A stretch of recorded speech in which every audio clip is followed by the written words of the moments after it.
Hello student, আশা করি তোমরা খুব ভালো আছো। আজকে তোমাদের আমি ক্লাস 10-এর চ্যাপ্টার লম্ববৃত্তাকার চোঙ কোষে দেখি 8 যেটা আছে তোমাদের কোষে দেখি 8 লম্ববৃত্তাকার চোঙ, এইটা তোমাদের আজকের আলোচনা করব। তা লম্ববৃত্তাকার চোঙ ছবি তোমরা দৈনন্দিন জীবনে দেখেছো, টিনের কৌটো ইত্যাদি। যেমন এই একটা লম্ববৃত্তাকার চোঙ, এই একটা লম্ববৃত্তাকার চোঙ, ঠিক আছে। এর নিচের তলটা বৃত্তকার, আর এটা একটা চোঙ, এটা হচ্ছে ফাঁপা চোঙ আছে, ঠিক আছে। এটা একটা পুরু আছে, দুটো ব্যাসার্ধ আছে, R1 আর R2। আজকে আমি ফর্মুলাগুলো, যে ক্ষেত্রফলের ফর্মুলাগুলো, পার্শ্বতল বা বক্রতলের ক্ষেত্রফল কিংবা সমগ্রতলের ক্ষেত্রফল, আয়তন, সেইগুলো কীভাবে আসছে আমি একটা মডেলের সাহায্যে, হ্যান্ডমেড মডেলের সাহায্যে, নিজে আমি হাতে তৈরি করেছি মডেলটার সাহায্যে তোমাদেরকে আমি বোঝাবার চেষ্টা করব। মডেলটা হচ্ছে এইরকম। এই দেখো একটা লম্ববৃত্তাকার চোঙ, চোঙের মোট 3টে তল আছে। দেখো এই একটা তল আছে, এই যে তলটা বেঁকানো আছে বক্রতল বা পার্শ্বতল, এই একটা উপরের একটা তল, এটা বৃত্ত, এর ক্ষেত্রফল πr² জানো তোমরা, আর এর পরিধিটা হচ্ছে 2πr বৃত্তে। নিচের তলটাও বৃত্তাকার, এর ক্ষেত্রফল πr²। তাহলে এই চোঙটার বক্রতল বা পার্শ্বতল বলতে বোঝায় এইটাকে বোঝায়। তাহলে এই পার্শ্বতলের ক্ষেত্রফল কী করে এসছে, আমাদের পার্শ্বতলের ক্ষেত্রফল 2πr² বর্গ একক, সেটা আমি তোমাদের দেখাবো, ঠিক আছে। দেখো তোমার প্রথমে আমি এটাকে বৃত্তর অংশটাকে সরিয়ে রাখি।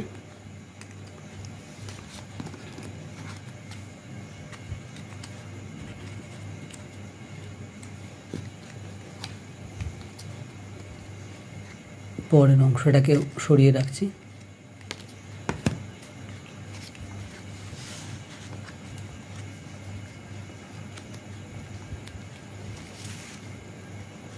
এইবার এটাকে আমি, দেখো চোঙটাকে আমি যেখানটা চোড়া ছিল সেটাকে আমি কাটলে দেখো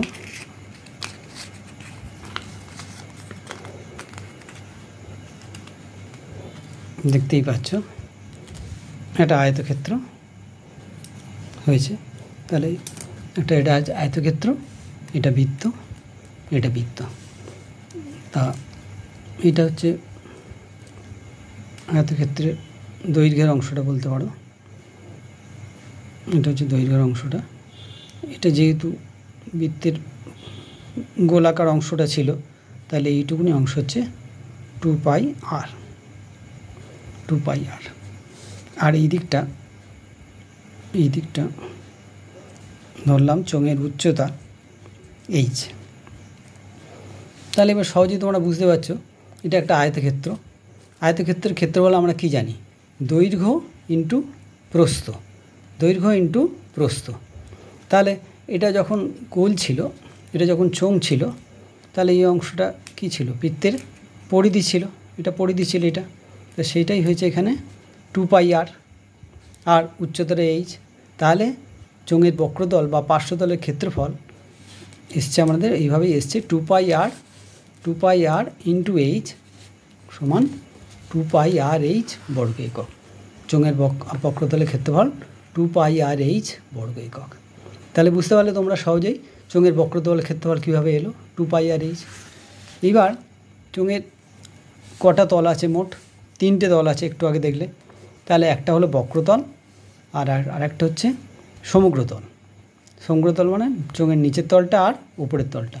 তাহলে এবার চোঙের সমগ্রতলের ক্ষেত্রফলটা কী করে সহজেই তোমরা বার করতে পারবে।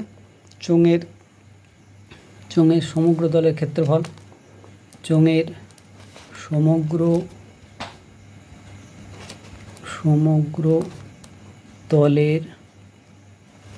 সমগ্রতলের ক্ষেত্রফল,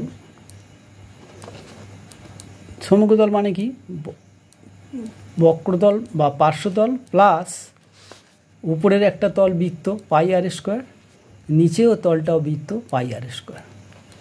তাহলে এটাকে একটু ক্যালকুলেশন করে নিলে কি হচ্ছে, 2πrh, πr² আর πr², 2πr²। এটাকে আমাদের ফর্মুলা মনে রাখার সুবিধার জন্য আমরা কমন নিয়ে 2 পাই r ইন্টু এইচ প্লাস আর বর্গ একক।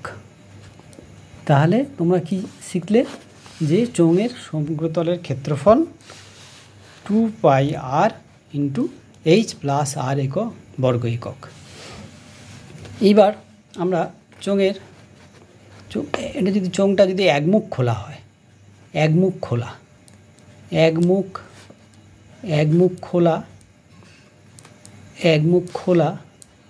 চোঙের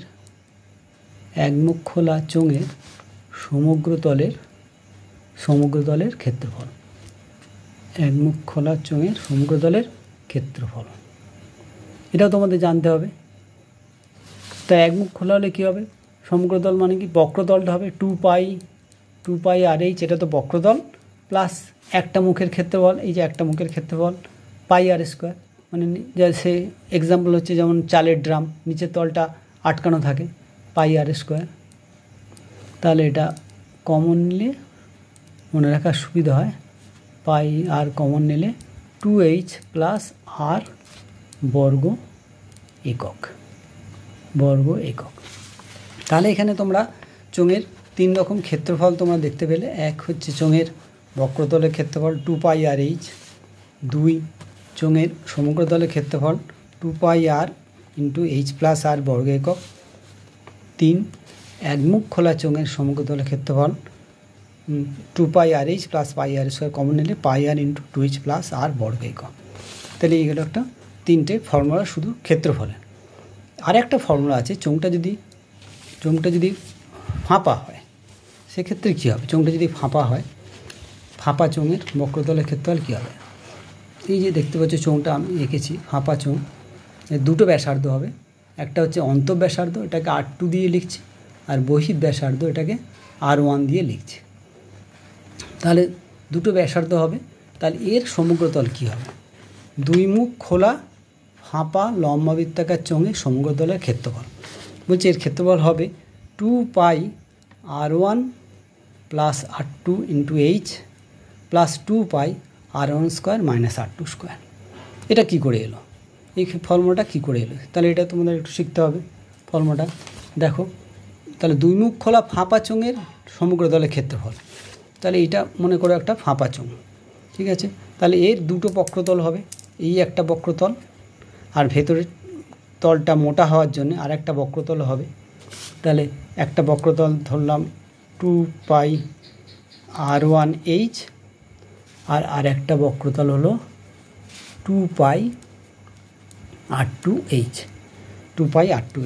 তাহলে দুটো বক্রতলের 2 পাই এইচ কমন নিলে দুটো বক্রতলের মোট ক্ষেত্রফল হচ্ছে 2 পাই এইচ R1 প্লাস R2, এটা গেল বক্রতল।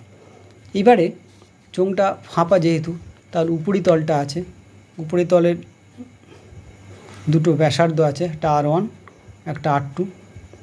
তাহলে এই অংশটার যে ক্ষেত্রফল, এই যে এই অংশটার ক্ষেত্রফল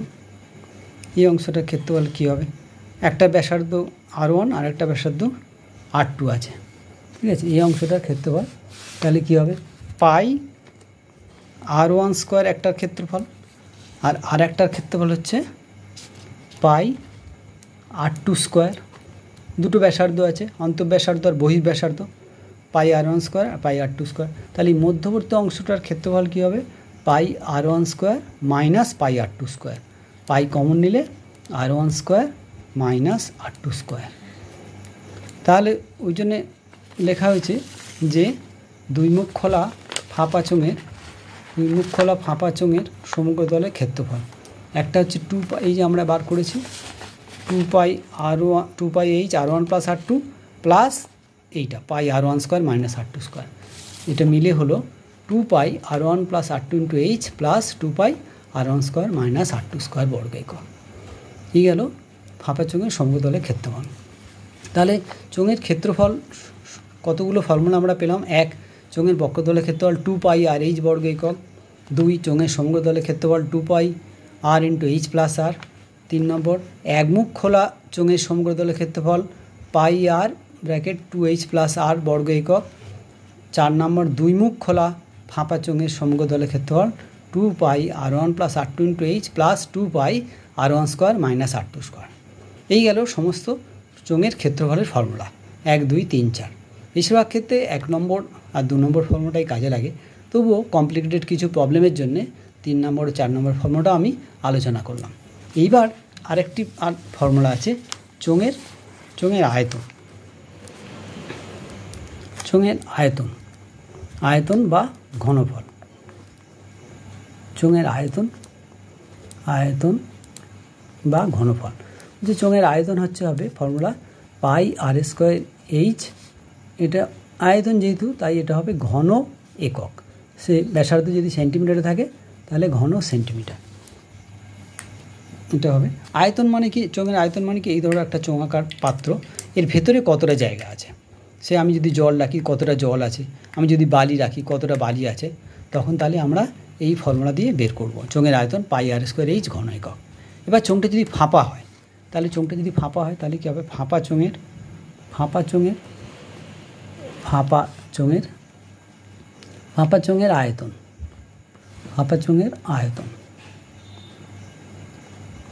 আয়তন কী হবে, তাহলে ফাঁপা চোঙ হলে তার দুটো ব্যাসার্ধ থাকবে R1 আর R2, ঠিক আছে। তাহলে ফর্মুলা হবে pi R1 square H minus pi R2 square H. Pi H common নিলে R1 square minus R2 square ঘন একক। তাহলে তোমরা যে সমস্ত ফর্মুলাগুলো আজকে যে শিখলে, চোঙের বক্রতলের ক্ষেত্রফল 2 পাই আর এইচ, চোঙের সমগ্রতলের ক্ষেত্রফল 2 পাই আর ব্র্যাকেট এইচ প্লাস আর বর্গ একক, চোঙে একমুখ খোলা চোঙের সমগ্রতলের ক্ষেত্রফল পাই আর ব্র্যাকেট 2h প্লাস আর বর্গ একক, দুই মুখ খোলা ফাঁপা চোঙের সমগ্রতলের ক্ষেত্রফল 2 পাই R1 plus R2 into H plus 2 পাই R1 square minus R2 square. R1 আর R2 হলো অন্তঃব্যাসার্ধ বহিঃব্যাসার্ধ। চোঙের ঘনফল পাই আর স্কোয়ার এইচ ঘন একক। তোমরা সবসময় খেয়াল রাখবে ঘনফলের একক হচ্ছে ঘন একক, আর ফাঁপা চোঙের ঘনফল হবে pi H R1 square minus R2 square ঘন একক। এই হলো চোঙের সমস্ত ফর্মুলা। আশা করি তোমরা চোঙের ফর্মুলাগুলো বুঝতে পেরেছো। এবার অঙ্ক করতে কোনো অসুবিধা হবে না। আজকে তাহলে এই পর্যন্ত, পরে আবার দেখা হবে।